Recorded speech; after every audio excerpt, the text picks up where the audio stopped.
Handicapper Steve here, handicapping the racing from Aqueduct Racetrack here on Thursday. It is the 19th of October, 2023. Gonna look at the 8th race from Belmont, the Big A, but before I get on to that, remember to please follow me on Twitter at Horse Racing Kid 5 for more selections for race courses around the world, and I mean around the world.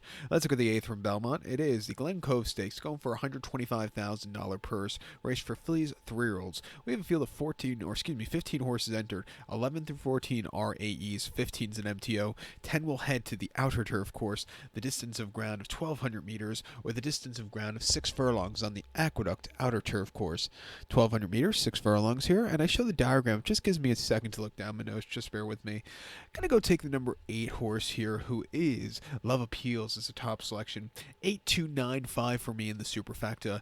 8295 super, top selection, 8 horse, Love Appeals. This 3-year-old field by Spicetown. Christophe Clement trains. Iradotes Jr. gets the mount. The horse's most recent outing came the 12th of August, Saratoga, 5.5 on the Melon in the Galway, and he finished 4th by 4 3/4 lengths that day.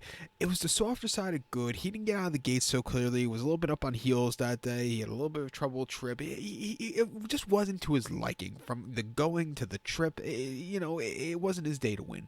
Coming back here where he doesn't need to lead, but he get a good tracking trip from this wide post draw, I think he could get a good race and find the winner's circle here today.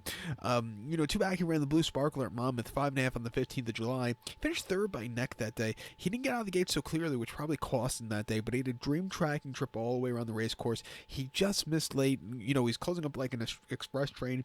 Not a bad race after all said and done. And then here at Aqueduct in April, 6 furlongs and optional 62, winning by 4 3/4 lengths from a tracking trip. He really took off clear with an 87 buyer. That race could definitely win against these horses.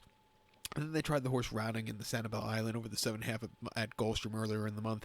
He finished 4th by 2 3/4 lengths that day, and he just wasn't really showing up that day. He's not a 7.5 furlong kind of horse around 2 turns, maybe 7 furlongs at Belmont, but not 2 turns at Gulfstream. Cutting back to 6, that's what he wants to do.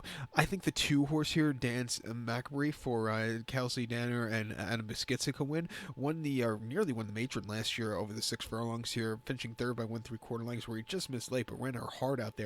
They took the horse to the Here Comes the Bride, where the horse just held on going a mile. I don't think that he won the mile trip, but he still got the trip to win. And then won the Mamzelle at Churchill Derby week quite nicely by open lengths.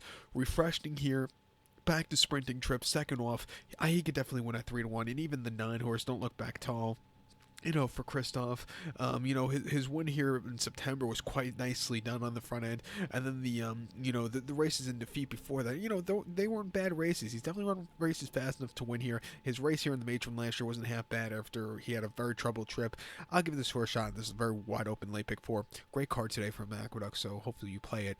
But to recap my selection for the 8th from Aqueduct, gonna take the number 8 horse here, Love Appeals, 8295 Super, 82.9 in your multi-race. So good luck to all, and please follow me on Twitter at Horse Racing Kid 5. Good luck, everybody.